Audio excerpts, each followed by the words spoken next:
먼저 제가 어느 직업, 어느 업계에 속해 있는지는 밝힐 수가 없습니다. 나름 좀 특수한 직종이라서 이해해 주세요. 음, 제가 속해 있는 업계도 뭐 한국의 어떤 업계든 다 비슷하겠지만 그 위계가 되게 명확해요. 구조적인 위계. 예를 들면은 같은 직업이라고 해도 어느 기업에 소속돼 있느냐에 따라서 되게 이런 급이 나뉜다고 해야 될까요? 뭐 그런 것뿐만 아니라 뭐 정규직이 있고 그 아래 계약직이 있고 또 계약직 아래도 뭐가 또 있잖아요. 뭐 다들 아시겠지만 그런 구조적인 위계가 되게 명확한 업계예요. 그래서 먼저 제 과거를 먼저 좀 풀자면 운이 좋아서 대학을 졸업하자마자 이 업계에서는 거의 제일 큰 곳에서 계약직으로 일을 하게 됐어요. 처음에는 자체 계약직이 아니라 외부 업체에 소속이 돼가지고 파견을 나와 있는 형태의 계약직이었어요. 쉽게 말해서 외부 용역직이죠. 그렇게 1년 생활을 하고 그 다음에는 자체 계약직으로 전환이 됐어요. 그때 이제 문재인 정부 들어서면서 이렇게 영향을 받은 거라고 전 기억하고 있고요. 그렇게 2년 생활을 하면서 거기서 이제 계약직 동료들이랑 많이 교류하고 어울리고 놀기도 많이 놀고 했었는데 거기서 만난 친구가 바로 전 영상에서 제일 많이 등장했던 김지환 선생입니다. 물론 그 지환이뿐만 아니라 다른 동료들도 꽤 많았는데 그때 그 저희들끼리 항상 약간 공유하는 슬픔 같은 게 있었어요. 제 기억에는 뭐 다른 사람들은 어떻게 생각할지 모르겠지만 그래서 그 계약직 신분에서 하루빨리 벗어나고 싶어하는 그런 열망들이 각자한테 분명히 있었던 것 같아요. 그리고 2년을 근무하고 2018년 3월 1일부로 백수가 됐어요. 근데 이제는 더 이상 계약직 하고 싶지 않아서 정규직이 되고 싶어서 남들이 다닌다는 강남의 토익학원을 등록했어요. 스터디도 하고 이렇게 적응을 하면서 성취감을 조금씩 느끼기 시작했는데 이제서야 내 나이 이만큼 먹고 나서 이제 드디어 취준이란 걸 하는구나 라고 느끼면서 다니고 있었어요. 근데 나르는 본능에 계속 이렇게 괜찮아 보이는 곳에 찔러 보다가 첫 직장에서의 경력과 운영 중이던 팟캐스트를 좋게 봐주셔가지고 두 번째 계약직 생활을 하게 됐어요. 근데 이거 또한 첫 번째 못지않은 굉장히 좋은 곳이에요. 여기서도 이제 같은 계약직 직원들이 있었는데 어, 첫 번째 직장만큼 이렇게 친하게 지내지는 못했던 것 같아요. 물론 업무적으로는 많이 어울리고 서로 도와주고 으쌰으쌰 하긴 했는데 계약직들 자체적인 울분을 떠나서 약간 짜증나고 좀 치사한 것들이 있어요. 계약직 안 해보신, 계약직 생활을 안 해보신 분들은 모르실 수도 있는데, 물론 두 분 모두 이렇게 계약직도 소외되지 않게 챙겨주시려고 노력했고, 다들 좋은 분들이었었는데, 어쩔 수 없이 그 구조적인 위계로부터 발생하는 갭이 분명히 있었어요. 뭐 예를 들면은 첫 번째 직장에서 거기는 이제 어떤 목장이나 농장 같은 게 있었어가지고 계란이나 우유 같은 게 되게 많이 나왔는데 제 거가 안 나온 거예요. 근데 사무실 분들이 저를 배려해준다고 계란을 하나씩 이렇게 자기 거를 모아가지고 한 판을 만들어갖고 저를 주는 거야. 근데 조용조용 한다고 하지만 사람이고 같은 사무실에 있으면 다 이렇게 귀로 보이잖아요. 그래서 그걸 이렇게 받으면서도 감사한데 되게 기분이 묘해. 그래서 진짜 이런 경험은 별로 살면서 하고 싶지 않다. 그런 생각을 많이 했었던 것 같아요. 물론 그분들은 챙겨주시려고 선의로 해주신 거고, 물론 지금도 감사하게 생각하고 있어요. 그 마음 자체를. 그래서 저희 그 동료끼리도 이런 에피소드나 약간 기분 안 좋았던 것들에 대해서도 서로 많이 털어놓고 이제 술도 많이 마시고 우리끼리 흔한 말로 이렇게 힘든 시기를 함께 했던 동료들이라는 표현이 제일 적당한 것 같아요. 그래서 뭔가 그 우리끼리 우리끼리 이렇게 모여 있으면은 요즘에 만나도 그때 그 정서가 이렇게 계속 있어. 어떤 치열함? 그래서 더더욱이 그런 정규직에 대한 선망이나 열망이 더 커졌고, 저 또한 그랬었던 것 같아요. 그래서 이제 두 번째 직장 들어가고 나서부터는 웬만한 계약직 공고는 쳐다보지도 않게 됐어요. 두 번째 직장에서 근무를 하면서, 여기서의 경력까지 쌓게 되면은 어디 가서 경력으로는 꿀릴 일은 없겠다 싶었는데, 또 또 제가 1년을 못 참고 또 찔러봤어요. 딱 두 군데를 찔러봤는데, 한 곳은 이제 제가 태어나고 자라고 그때까지도 살고 있었던 지역구의 정규 직원 자리였고, 또 다른 한 곳은 서울시 직할의 임기제 공무원 자리였어요. 지금도 생생해요, 되게. 그 12월 크리스마스 전주였는데, 이제 일하는 도중에 문자가 온 거예요. 그 지역구 정규 직원 합격했다고. 어, 진짜 얼떨떨했어요. 진짜 정규 직원이 된다는 것 자체가 저한테는 비현실적인 일이었어요, 되게. 근데 이제 딱 그 문자를 보니까 일단 그 막 깊은 곳에서 올라오는 기쁨이 어마어마했었어갖고, 되게 막 조용한 데로 가가지고 막 엄마한테 전화하고 아빠한테 전화하고 막 다들 좋아하고 막 그랬었고, 그리고 이제 전화 끝내고 나가자마자 바로 저희 차장님한테 가가지고, 차장님 저 여기 합격해가지고 다다음 주에 바로 출근해야 된다, 빨리 그 사람 구하시라, 죄송하다 막 그렇게 말했었던, 되게 통쾌했던 기억이 있어요. 근데 그 다음 주에 서울시 임기제 자리도 합격했다고 왔어요. 물론 여기는 정규직이 아니었기 때문에 첫 번째 소식만큼은 기쁘진 않았고, 어 그냥 공군이 살아있구나 뭐 그런 정도의 느낌? 근데 여기는 기쁜 만큼 걱정도 되게 컸는데 고민이 시작된 거예요. 이제 여기서의 이 내용이 영상의 가장 중요한 내용이어서 좀 자세히 다룰게요. 왜 그렇게 걱정이 컸고 고민을 했냐면, 요 다음 날부터 이 두 곳의 인사 담당자분한테 전화를 해가지고 비교를 해야 되니까, 뭐 당연히 정규 직원 자리를 갈 수도 있었지만 그래도 한번 조건을 비교를 해보고 싶어서 물어봤어요. 전화하니까 제가 막 조건을 물어보니까 다짜고짜 두 분 모두 좀 이렇게 당황스러워하셨던 기억이 있어요. 지금 생각하면 그냥 저 다른 곳 돼가지고 이렇게 비교해보고 선택하려고 한다, 솔직하게 말했으면은 그냥 그분들도 이해해 주시고 더 자연스럽게 했을 수도 있을 것 같은데, 그때는 그걸 몰랐어. 그리고 말하면은 되게 막 큰일 날 것 같고 그랬었는데, 먼저 지역구 정직원은, 그 정규 직원 자리는 당연히 정년 보장이 됐지만 연봉이 매우 짰어요. 거의 최저임금 수준이었고, 복지 포인트나 뭐 성과금이나 다 합해도 이것저것 다 끌어모아도 여기 두 번째 임기제 세후 연봉에 못 미쳤어요. 진짜 짜. 그리고 여기는 조직 특성상 초과 수당을 많이 찍어가지고 수입을 채우는 느낌인데, 그게 결국에는 더 일하고 더 받아가는 느낌이잖아요. 결코 많은 것도 아닌데. 그리고 두 번째 서울시 임기제 자리는 일단 2년 계약으로 알고 있었고 공고를 봤었고 주 35시간 근무. 근데 연봉이 매우 셌어요. 서류상으로. 담당자분 그때 말로는 이렇게 5년까지 가능하다고 이렇게 지나가듯이 말씀하셨는데, 딱히 신뢰가 가지 않아가지고 그냥 2년으로 생각했었어요. 근데 지금은 3년 차. 그리고 서울시 임기제 자리는 또 부가적인 뭐가 있는지도 몰랐어.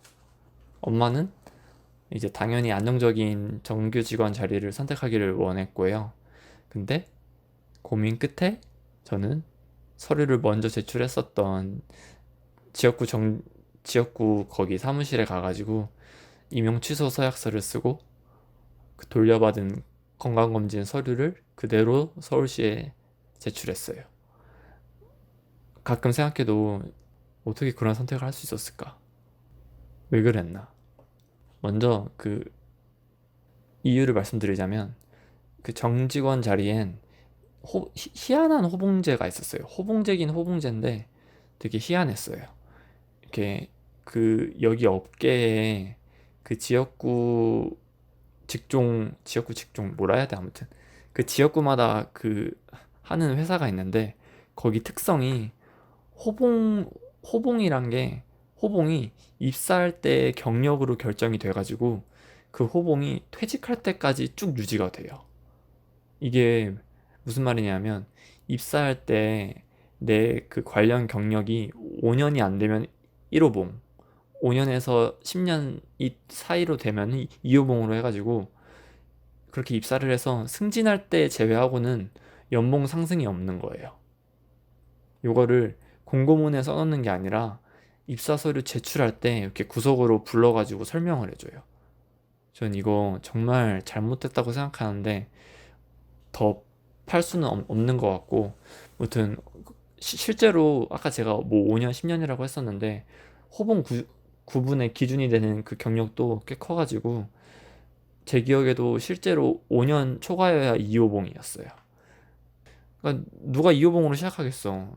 그런 경력이 얼마나 있겠어요. 사실상으로는 그냥 쭉 그냥 아래에서 육도품으로 평생 회사를 다니는 거죠. 가장 결정적인 이유는 제 자신감이랑 비전이었어요.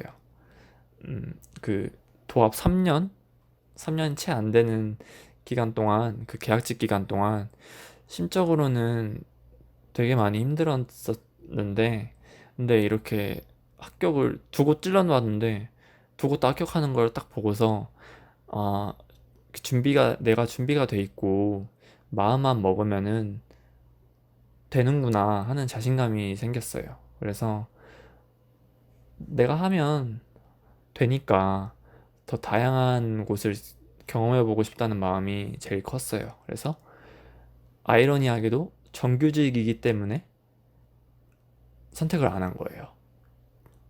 계약직이기 때문에 선택을 한 거야. 좀 역설적이죠.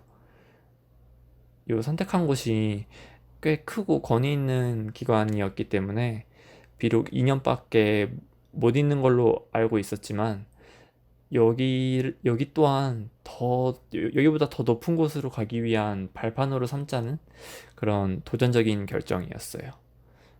또 이렇게 조건도 나쁘지 않으니까 빡세게 저축하면은 그 계약 끝나는 2년 뒤에는 이렇게 내가 원하는 독립을 할 수 있을 만큼의 이렇게 종잣돈을 모을 수 있지 않을까 하는 계획도 있었어요. 그래서 그 임용을 취소하러 갔을 때 그쪽 지역구 사무실 모든 직원분들이 되게 놀라던 기억이 아직도 있어요. 막 뭐 어디 좋은 데 됐냐라고 막 물어보는데 그냥 쌩까고 나왔죠. 뭐 여기 관련해서 이후에 알게 된 여러 가지 썰들이 있는데 뭐 여기까지만 할게요. 해서 다시 또다시 계약직이 됐어요. 임기적 공무원이 됐어요. 어, 3연속 계약직이죠.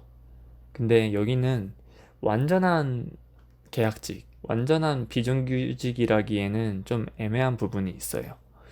어, 계약직을 많이 해본 제 경험상, 개념상의 비정규직만의 특성은 첫 번째는 정년 보장이 안 돼요. 계약 기간이 있기 때문에. 그리고 두 번째는 정규직의 복지 혜택을 받지 못해요. 급여의 차이도 있고, 그리고 뭐 이런저런 복지 그런 거 있잖아요. 그리고 세 번째는 정규직만큼의 권한이나 책임이 없어요. 요 세 가지를 꼽을 수 있을 것 같은데 1번 그 정년 보장 안 되는 거는 맞아요. 근데 2번, 3번이 애매해요. 저는 이건 아니라고 볼 수도 있는 것 같아요, 여기는. 그래서 지금 다니는 곳은 딱히 이전만큼 그 계약직의 서러움이 거의 없어요. 진짜로. 약간 그 고용 불안에 대한 스트레스는 물론 있지만 첫 번째, 두 번째 직장에서 겪었던 그런 신분상 차이에서 오는 서름은 거의 없다고 봐도 된다. 근데 막상 들어와서 보니까 조건이 훨씬 좋았어요. 그 서류상에 그 막강한 기본급 외에도 이런저런 명목하에 월 한 기본 수당이 추가로 있었고 그 복지 포인트도 되게 많이 나오고 그 외에도 이런저런 혜택이 되게 많았어요. 이건 네. 그리고 앞서 언급했었던 2년 계약이 아니라 정말 5년 계약이었어요. 지금 생각하면은 2년 계약 보고 선택을 한 놈이 난데 이거 진짜 생각이 없었다고 볼 수도 있는 것 같아요. 이미 지금 2년 반이 넘게 지났는데 이미 길바닥에 나앉아 있었어야 했던 거죠. 그리고 2년 반이 지난 오늘을 생각해 보면은 오늘에 와서 그 선택을 생각해 보면 그 선택은 아마 제 인생 최고의 선택 중 하나로 평생 기억될 것 같아요. 뭐, 뭐 혹시 모르죠. 제가 40 넘어서 진짜 몰락해서 이렇게 남루한 인생을 살고 있다면은 그 고정된 1호봉 정규직원 자리를 그리워할 수도 있겠지만 뭐 그럴 일 없이 열심히 지혜롭게 살면 되는 거고 근데 사실 솔직히 불안할 때가 되게 많아요. 많은 것도 많은 거고 작년에는 요 처음에 2년이 다 채워져 갈 때쯤엔 혹시나 연장이 안 될까 봐 엄청 불안했었어. 스트레스를 그때 너무 많이 받아가지고 음 근데 뭐 별탈 없이 그냥 5년까지는 다들 무난하게 하는 것 같고 근데 이제 이 다음에는 뭐 하지? 라는 그런 자신감 예전에 그 자신감이랑 별개의 불안함이 있는 거예요. 사실 그때만큼의 자신감도 사실 그때만큼은 아니고 좀 많이 없어졌고 이제 30대가 되고 몇 걸음을 더 떼다 보니까 이게 내가 몰랐던 보이지 않던 현실의 무게랑 그런 불확실함에 대해서도 정말 바들바들 떨어진다 많이 떨었었고 그래서 되게 엄청 불안했던 걸 제 주변 사람들은 좀 알아요. 근데 그 불안했던 시기를 이겨내고 그런 폭풍이 지나간 뒤 뭐 내가 죽게 하겠어 뭐 BMW 못 몰아보면 어때 결국에는 다른 어떤 것보다도 내 마음의 평화가 최고라는 결론에 이르렀어요. 그리고 또 제가 방향을 잡고 꾸준히 걸어 나간다면은 언젠가는 길이 보일 거고 좋은 사람들도 많이 만나게 될 거다라는 생각이에요. 뭐 어떤 사람은 제 선택을 이해하지 못하고 비판할 수도 있어요. 너 진짜 나이 먹어서 큰일 난다. 뭐 근데 저는 인정하는 바예요. 어떤 사람마다 이건 다른 거라 생각하는데 고용의 안정을 가치의 최우선으로 여기는 사람이면은 그 사람한테는 제 선택은 무조건 잘못된 선택인 거예요.